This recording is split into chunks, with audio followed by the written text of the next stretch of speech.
நண்பர்களே எப்படி நல்லா இருக்கீங்களா? போன வாரம் டிஎன்பிஎஸ்சி குரூப் ஒரு எக்ஸாம் நடந்து முடிஞ்சிருச்சு.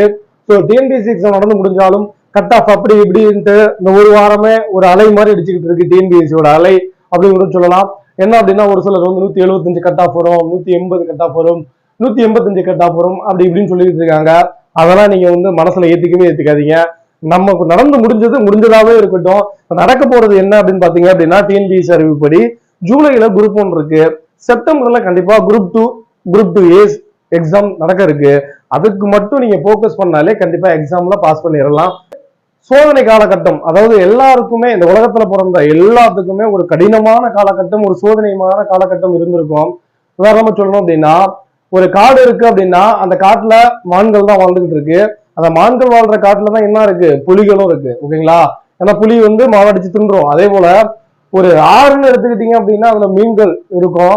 ஸோ அந்த மீன்கள் வாழுற அந்த ஆத்துலதான் என்ன இருக்கு, முதலையும் இருக்கு.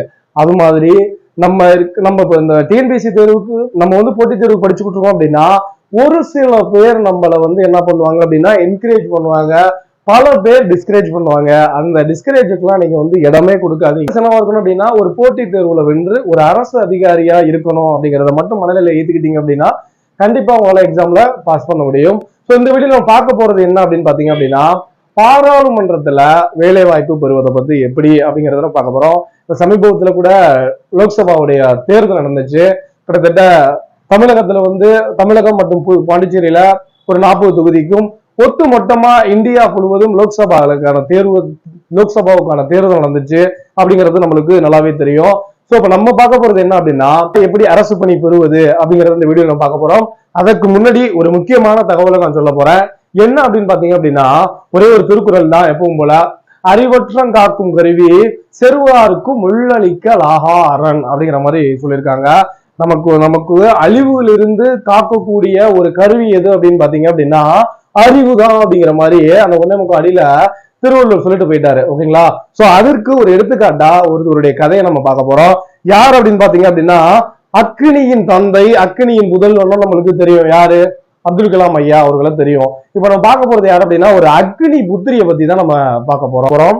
கேரளா மாநிலத்துல ஆலப்புழா அப்படிங்கிற ஒரு கிராமத்துல ஒரு நடுத்தர குடும்பத்துல ஒரு குழந்தை பிறக்குது. குழந்தையோட அம்மா அப்பா 2 பேருமே ஒரு பள்ளி ஆசிரியர் அப்படிங்கிற மாதிரி சொல்லலாம். 2 பேருமே ஆசிரியர்கள். அவங்களுக்கு ஒரு குழந்தை பிறக்குது. அந்த குழந்தையோட போக்கஸ் என்னவா இருக்கு அப்படின்னு பாத்தீங்க அப்படின்னா படிக்கும் போதே கணிதத்திலையும் ஒரு அறிவியல் மீது ஒரு ஈடுபாடு இருக்கு. அதனால என்ன பண்றாங்க அப்படின்னா திருச்சூர்ல வந்து அரசு பொறியியல் கல்லூரியில படிக்கிறாங்க. அப்புறம் என்ன பண்றாங்க அப்படின்னா எம்டெக் வந்து புனேல உள்ள ராணுவ தளவாட கல்லூரியில படிச்சு முடிக்கிறாங்க. படிச்சு முடிச்சோன்னு என்ன பண்றாங்க, நம்மள மாதிரி போட்டித் தேர்வுக்கு அதுவும் சிவில் சர்வீஸ் எக்ஸாமுக்கு ப்ரிப்பேர் பண்ணிக்கிட்டு இருக்காங்க. இப்போ ப்ரிப்பேர் பண்ணிக்கிட்டு இருக்கிற காலகட்டத்துல இஸ்ரோல ஒரு அறிவிப்பு வருது, நோட்டிபிகேஷன் வருது. அதை வந்து இவங்க பாக்குறாங்க. இவங்களுக்கு ஏற்கனவே வந்து அறிவியல் மீது ரொம்ப ஆர்வம் இருக்கு, சயின்டிஸ்ட் ஆகணுங்கிற எண்ணம் இருக்கு, மனப்பான்மைலாம் உங்களுக்கு இல்ல, அதெல்லாம் உடைச்சு எறிகிறாங்க. நம்ம சயின்டிஸ்ட் ஆகணும் அப்படிங்கிற மாதிரி நினைக்கிறாங்க. அதனால வந்து சிவில் சர்வீஸ் அதை நிப்பாட்டிட்டு இஸ்ரோல இளநிலை விஞ்ஞானியா சேர்றாங்க. உங்களுடைய இளநிலை விஞ்ஞானியை சேர்ந்ததுக்கு அப்புறம் உங்களுடைய கிட்டத்தட்ட வந்து ஒரு நாளைக்கு 12 இருந்து 16 மணி நேரம் வரையும் வந்து ரிசர்ச்ல ரொம்ப ஆர்வம் செலுத்துறாங்க. இது அக்னி 1, அக்னி 2 இதெல்லாம் திட்ட இயக்குனரா இருக்காரு. சோ கிட்டத்தட்ட ஒரு நாளையில 12 மணில இருந்து 16 மணி வரை வரலையுமே ஆராய்ச்சி கூடத்துல இருந்திருக்காங்க. சோ இதெல்லாம் அவர்கள் இவருடைய பணியை பாராட்டி அக்னி 3க்கு ஒரு உதவி திட்ட இயக்குனரா நியமிக்கிறாங்க. சோ அதுலயும் சக்சஸ்ஃபுல் பண்ணிட்டாங்க. அதற்கு பிறகு என்ன ஆச்சு அப்படின்னு பாத்தீங்க அப்படின்னா அக்னி 4, அக்னி 5 இது 2லயுமே நம்ம திட்ட இயக்குனரா இருந்தது யார் அப்படின்னு பாத்தீங்க அப்படின்னா இப்ப அந்த சொன்னேன்ல நம்ம கதையோட கதாநாயகி யார் அப்படின்னு பாத்தீங்க அப்படின்னா டெஸ்ஸி தாமஸ் அப்படிங்கிற ஒருத்தவங்க தான். கிட்டத்தட்ட அந்த அக்னி புத்திரி அப்படின்னு அழைக்கப்பட்டவங்க யார் அப்படின்னு பாத்தீங்க அப்படின்னா டெஸ்ஸி தாமஸ். வெற்றி பெற்றதுக்கு அப்புறம் மீடியால எல்லாம் கேக்குறாங்க, உங்களோட வெற்றி ஒரு பெண்ணா இருந்துட்டு நீங்க விஞ்ஞானியா எப்படி சாதிச்சீங்க அப்படிங்கிறதுக்கு எங்களுக்கு நீங்க சொல்லி ஆகணும் அப்படிங்கிற மாதிரி சொல்றாங்க. அதுக்கு டெஸ்ஸி தாமஸ் சொன்ன வரிகளை இப்ப நான் உங்களுக்கு சொல்ல போறேன். Gender does not matter. Your work as scientist, not as a woman அப்படிங்கிற மாதிரி சொல்றாங்க. இத தமிழ் என்ன அப்படின்னு பாத்தீங்க அப்படின்னா பாலினம் என்பது முக்கியம் அல்ல, நீ ஒரு விஞ்ஞானியாகத்தான் பணியாற்ற போகிறாய், பெண்ணாக அல்ல. ஓகேங்களா?